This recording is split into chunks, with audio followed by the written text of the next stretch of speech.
नमस्कार दोस्तों, आप सभी का ऑनलाइन प्लेटफॉर्म और चैनल में स्वागत है। अगर आप पहली बार चैनल में आए तो चैनल को सब्सक्राइब जरूर कर लीजिए, लाइक कीजिए और शेयर भी कीजिए, क्योंकि इस वीडियो के माध्यम से जो जानकारी आपको मिलने वाली है वह बहुत ही कम वेटिंग अभ्यर्थियों को मालूम है कि जो 30 जनवरी को भोपाल में महाआंदोलन हुआ था, तो कुछ वेटिंग अभ्यर्थी पूर्व मुख्यमंत्री शिवराज सिंह चौहान से भी मिलने गए थे। क्योंकि आपने देखा है कि यह जो महाआंदोलन था यह बहुत ही चर्चाओं में रहा है, क्योंकि मीडिया के माध्यम से इस आंदोलन की जो गूंज है वह पूरे मध्य प्रदेश में पहुंची है।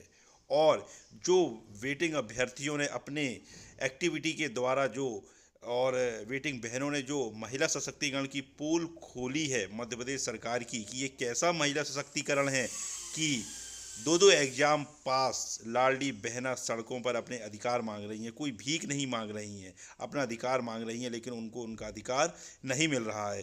तो आपको इस वीडियो के माध्यम से मैं बताने वाला हूं कि जो पूर्व मुख्यमंत्री है शिवराज सिंह चौहान, उससे मिलने वेटिंग अभ्यर्थी गए हुए थे।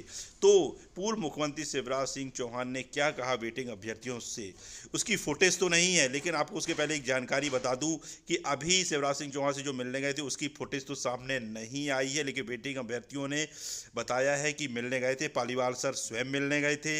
लेकिन ये 1 साल पुरानी तस्वीर है। मैं खुद, आप देख सकते हैं स्क्रीन पे, मैं खुद भोपाल में शिवराज सिंह चौहान के बंगले में गया हुआ था कुछ साथियों के साथ, और वहाँ भी पद वृद्धि के लिए उनको ज्ञापन सौंपा था। इसमें बहुत से वेटिंग अभ्यर्थी साथी भी थे, है ना। तो पालीवाल सर भी थे, तो ज्ञापन सौंपा था। आप देख सकते हैं कि स्क्रीन पे मैं खुद शिवराज सिंह चौहान से पद वृद्धि के लिए मिल चुका हूँ।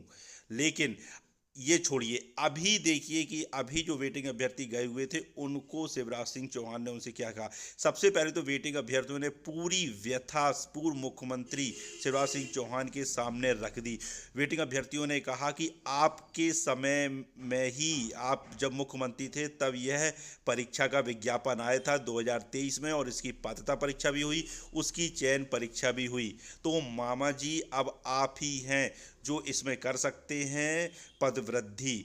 और उन्होंने पूरी व्यथा बताई कि कैसे हम लंबे समय से, लगभग 1 डेढ़ वर्ष से पद वृद्धि के लिए लगातार प्रयासरत है। हर मंत्रियों का समर्थन प्राप्त है, हर मंत्री के दरवाजे में खटके, लेकिन मुख्यमंत्री के पास मिलने का समय नहीं है ना। कई विधायकों का समर्थन है, कई मंत्रियों का समर्थन है, लेकिन और हम लोग शिक्षा मंत्री से भी कई बार मिल चुके हैं, लेकिन अभी तक पद वृद्धि का कोई भी पहल सरकार के द्वारा नहीं की गई। और हम लोग 10 से 12 आंदोलन कर चुके हैं, दिल्ली तक में आंदोलन कर चुके हैं। यह पूरी व्यथा लाडली बहनों ने, माने महिला वेटिंग अभ्यर्थियों ने और पुरुष वेटिंग अभ्यर्थियों ने शिवराज सिंह चौहान के सामने बताई। शिवराज सिंह चौहान ने उनको बिल्कुल, उनसे लगभग आधे घंटे बात की, और बिल्कुल इसमें उन्होंने बोला कि वे खुद शिक्षा मंत्री जी से और मुख्यमंत्री जी से बात करेंगे, है ना। और क्योंकि वेटिंग अभ्यर्थियों ने यह भी कहा पूर्व मुख्यमंत्री से कि जो हमारी वैलिडिटी है, यानी जो वर्ग एक चयन परीक्षा 2023 की जो वैलिडिटी है वह 20 फरवरी 2025 को समाप्त हो जाएगी। तो वेटिंग अभ्यर्थियों ने यही कहा कि मामा जी आप जल्दी कुछ करिए पद वृद्धि के लिए। तो उन्होंने बिल्कुल कहा है कि वह शिक्षा मंत्री से बात करेंगे, स्कूल शिक्षा विभाग के प्रमुख सचिव से बात करेंगे और इस पर ठोस निर्णय लेंगे। क्योंकि आपको बताऊं, जो अतिथियों को 50% आरक्षण मिला है वह शिवराज सिंह चौहान की ही देन है। उन्होंने ही घोषणा की थी और फिर उन्होंने मुख्यमंत्री और शिक्षा मंत्री से बात करके उसको लागू भी करवाया। तो बिल्कुल सभी वेटिंग अभ्यर्थियों को शिवराज सिंह चौहान के पीछे पड़ जाना चाहिए। अगर वह ठोस आश्वासन उन्होंने दिया है कि वह शिक्षा मंत्री से और मुख्यमंत्री से और प्रमुख सचिव स्कूल शिक्षा विभाग से इस विषय में बात करेंगे, तो बिल्कुल बार बार वेटिंग बहनों को, वेटिंग भाइयों को स्कूल पूर्व मुख्यमंत्री शिवराज सिंह चौहान से मिलना चाहिए इस विषय को लेकर, पदवृद्धि को लेकर। तो बिल्कुल आपकी 100% पदवृद्धि होकर रहेगी, इसमें कोई भी दो राय नहीं है। क्योंकि उन्होंने लगभग आधे घंटे वेटिंग अभ्यर्थियों से बात की, है ना। और इससे वर्तमान में केंद्रीय मंत्री भी हैं, तो बिल्कुल मुख्यमंत्री और शिक्षा मंत्री उनकी बात को बिल्कुल भी नहीं टालेंगे और पद वृद्धि बिल्कुल होकर रहेगी। लेकिन उसके लिए आपको, जब उन्होंने, शिवराज सिंह चौहान जी ने ठोस आश्वासन दिया है, तो आपको बार बार उनसे मिलना पड़ेगा अधिक संख्या बल के साथ। और लाडली बहनों को विशेषकर मिलना पड़ेगा उनको, क्योंकि लाडली बहना ही इस समय मध्य प्रदेश के केंद्र बिंदु हैं। क्योंकि लाडली बहना योजना के माध्यम से जो मध्य प्रदेश सरकार है वह महिला सशक्तिकरण की बात करती है, तो महिलाओं को बार बार ये वेटिंग बहनों को बार बार बताना पड़ेगा कि ये कैसा महिला सशक्तिकरण है कि हम दो दो एग्जाम पास करके भी उनके साथ न्याय करो, हमको सड़कों में घूमना पड़ रहा है। अब आप देख सकते हैं फिर उसके बाद जीतू पटवारी से भी वेटिंग अभ्यर्थी मिले। देखिए जीतू पटवारी जी ने क्या कहा। बहनें पैरों में गिरती है, आपकी मंत्रियों के सरकार के पैरों में गिरती है। तो इस तरह का तांडव किसी भी सभ्य प्रदेश के लिए सही बात नहीं है, हमारे लिए शर्म की बात है। क्योंकि सरकार हमारी ही है, आप भी मुख्यमंत्री प्रदेश के हो, हमारे भी हो, तो कृपया करके इन बहनों पर ध्यान देने। तो इस बार की विधानसभा में इन बेटियों के लिए, इन भाइयों के लिए जो वर्ग 1 के वेटिंग में है, आपको चैन से नहीं बैठने दिया जाएगा।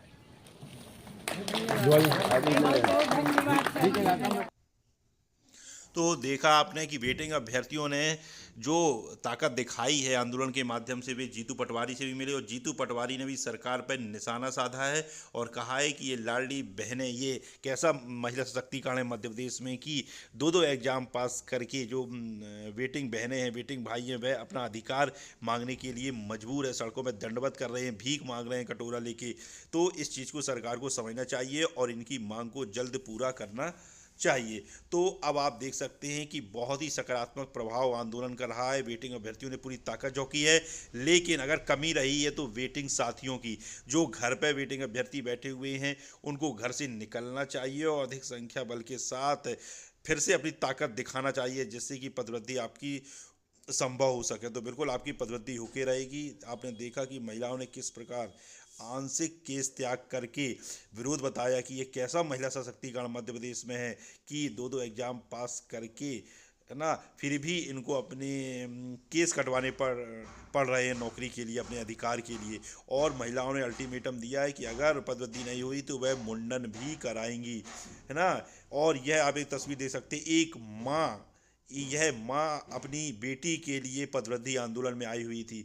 इस माँ का दर्द भी बहुत ही है, यानी कि इस माँ ने कहा कि उनकी बेटी डिप्रेशन में चली गई है, बड़े भी पदवृद्धि नहीं हो रही, क्योंकि उसने दो दो एग्जाम पास किए हैं और अच्छे नंबर से पास किए हैं, लेकिन पद नाम मात्र के होने के कारण उनकी बेटी का सिलेक्शन नहीं हुआ है। तो अपनी बेटी के लिए आप देख लिए वह आंदोलन में आई हुई थी, सरकार से गुहार लगाने की पदवृद्धि कीजिए।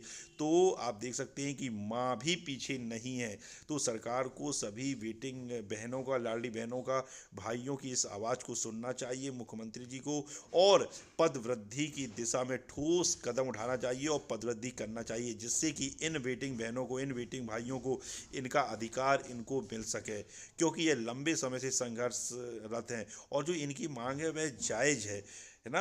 क्योंकि अगर मांग जायज़ नहीं होती तो ये आंदोलन ही क्यों करते। क्योंकि इन्होंने दो दो एग्जाम पास किए हैं, इनका अधिकार है। इनका अधिकार सिर्फ इस कारण से इनको नहीं मिला क्योंकि नाम मात्र के पदों में भर्ती निकाली गई, जबकि पद बहुत सारे रिक्त हैं, चाहे वह स्कूल शिक्षा विभाग में हो, चाहे जनजाति विभाग में हो। तो आप देख सकते हैं कि जो आंदोलन हुआ था वह बहुत ही सकारात्मक आंदोलन हुआ था। उसके द्वारा वेटिंग अभ्यर्थियों ने अपनी आवाज़ को बुलंद किया, पदवृद्धि की मांग को बुलंद किया और पदवृद्धि बिल्कुल होकर रहेगी अगर वेटिंग अभ्यर्थी शांत नहीं बैठने वाले जब तक पदवृद्धि नहीं हो जाती, है ना।